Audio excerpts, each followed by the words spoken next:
Hello, welcome to Lemon Juice, where we talk anything and everything entertainment. I'm, of course, Lemon himself, Zeke Lemon, and this is my review for The Boys Season 4, Episode 6. But before we get into that, let's get the house clean out of the way, shall we? I'm going to leave a like, comment below, let me know your thoughts on this week's episode of The Boys, and of course, hit that subscribe button as it helps me grow into my YouTube career. I would greatly appreciate it. And of course, happy 4th of July to all of those who celebrate here in America. It is our day to get rowdy and proud, eat a burger, blow some fireworks, have the time of your life. Now, with all that out of the way, let's get into the review. So, this episode in particular is, ever since episode 4, really, they've all been absolutely phenomenal, where it is kind of hard to be like, okay, this is my favorite episode. No, this is my favorite episode. I still think 4 is overall my favorite episode, but episode 4 was mainly Homelanders. This episode was truly an ensemble. I mean, everyone truly got some time to shine. Except Frenchie, he wasn't in this episode, which honestly was probably for the best. I think, if you put too much in it, it probably does get a little bit bloated. Everything within this episode, even though people have some small moments like Newman and A-Train had very small moments in this episode, they had much big impact within it.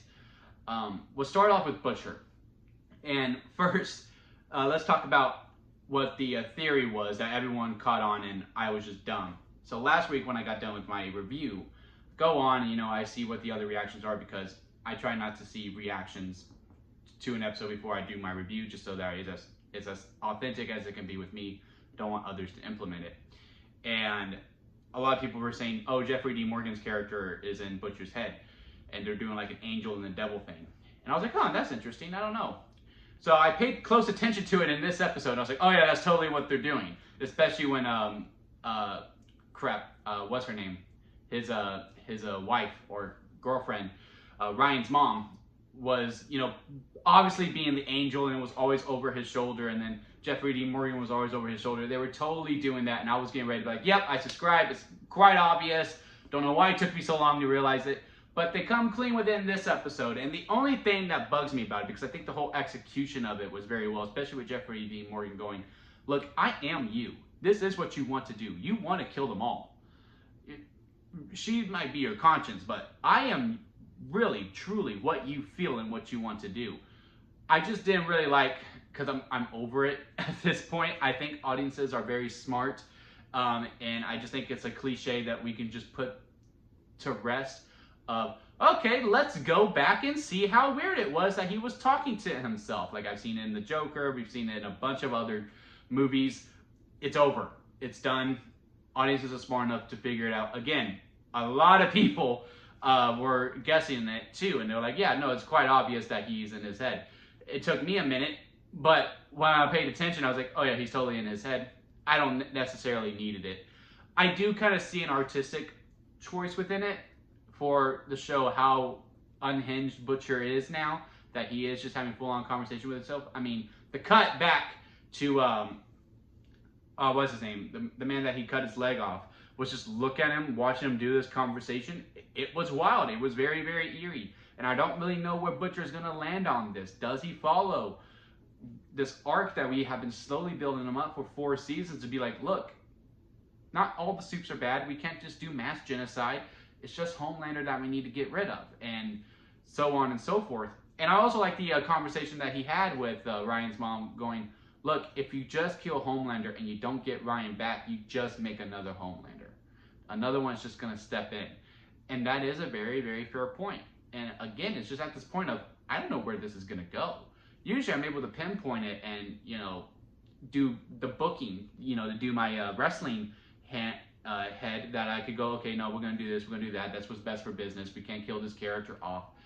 I'm on edge all the way through, and especially in this little bottle episode that we have in this manner of Tech Knight, and Huey is dressed as the Spider-Man parody guy, and Tech Knight's obviously a Batman parody. I like the moment between him and Homelander. That was a clear Batman v Superman type thing. And they go down to his chamber room again. The tech cave. I gotta be very careful with what we talk about here with the Huey scenes. Also, these scenes were a little too much for me at times. I get it, that was the point of them, And don't get me wrong, some of them were very funny. I mean, the way the actress that plays Ashley delivers her lines is perfect, and it is funny to a degree. But at that point, I was just really uncomfortable. I was like, okay, I'm kind of over it.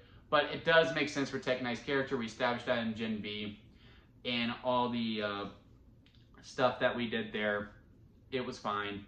Again, it was just a little too much for me. I would have preferred if we toned it down a little bit more, if that was possible anyway.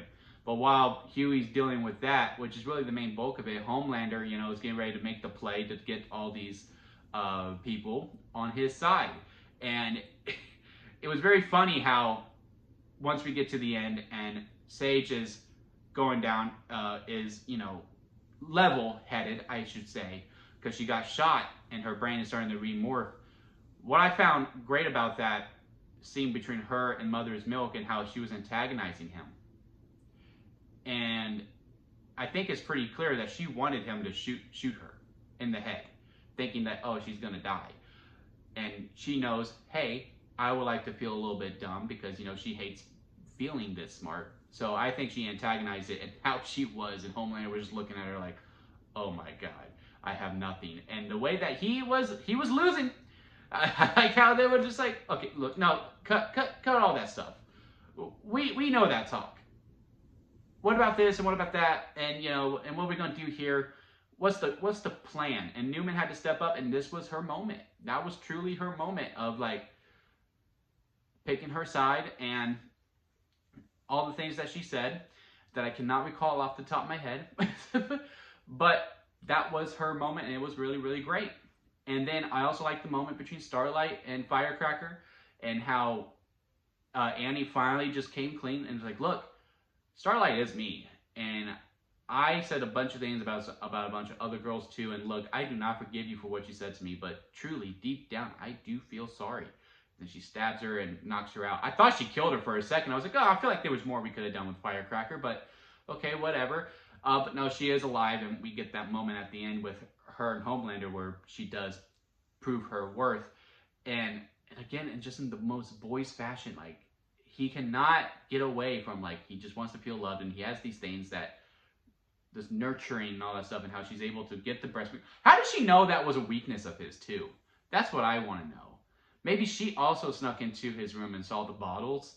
But that is something I'm very curious to see next week on how she knew to do that. Because I thought, like Homelander too, like, look, she's just trying to get into his pants, and he's like, look, I'm not attracted to you that way.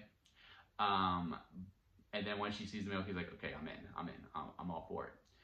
But also the moment between them, and then the one scene that the Deep and Black Noir have was truly what sets the tone, not just for this season or this episode, because I still think it is a fight of fighting your younger demons. And I'm hoping next week we do get more into Frenchie and Kamiko, because Kamiko also had a moment too where, you know, she's going to visit Frenchie, she's trying to visit him, and he's denying any requests. He does not want to see anyone, and she's like, I have nowhere else to go. It was a really sad moment between for Kamiko that I really felt for. I'm ready to see what more is coming from her storyline, where she is trying to fight the human trafficking people, and get more into that. I do assume Frenchie does get out next week, one way or another, because we do need that moment where the whole gang is together for the finale, or maybe the penultimate episode as well. Because I really don't see us keeping Frenchie in jail until season 5. And yeah, we just need everyone together.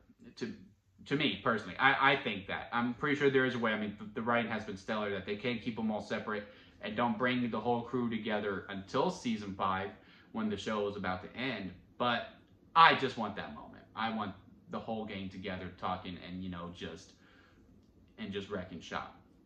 But yeah, I'm ready to see more of Kamiko stuff. Frenchie had a good off week.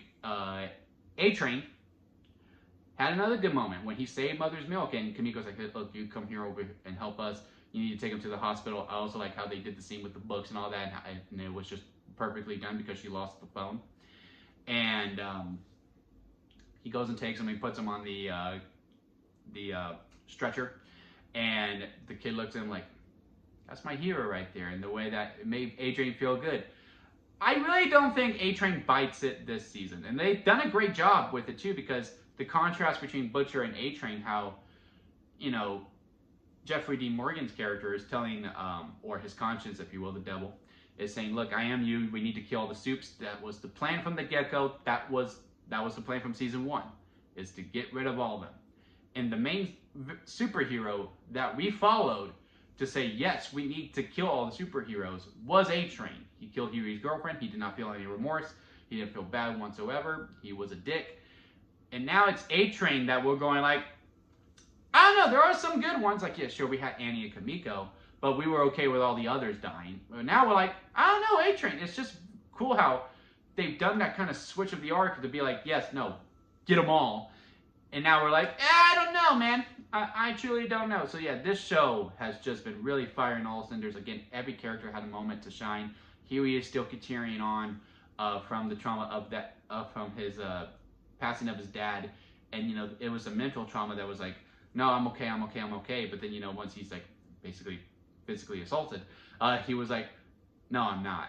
I am definitely not okay. And also makes it clear for the audience that no, he is not okay. So again, I just don't know how we're going to end this. Usually I'm able to pinpoint it, you know, like I'm able to go, okay, this is probably where we'll end up, and then we'll go off here. I also still think Maeve is still alive.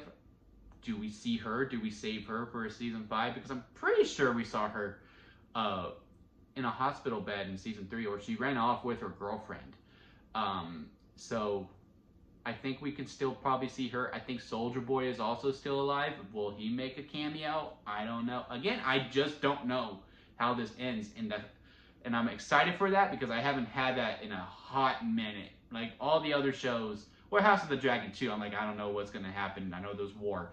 But Acolyte, pretty easy to pinpoint where it's going to go. And any other shows that have been coming out, it's like, okay, this is where we end up. But this show, I truly don't, and I really don't know how they do take Homelander down. I assume both Butcher and Homelander go down by the end of the series, but again, I just do not know. But what did y'all think about it? Comment below, let me know. Leave a like on this video if you did enjoy it. Again, hit that subscribe button as I am trying to grow into my YouTube career. And do not forget to squeeze the days, guys. Especially today, if you are in America, it is July 4th. Live life to your absolute full potential, so squeeze every moment that you can. And until next time, I'll see you here at Limit Studios.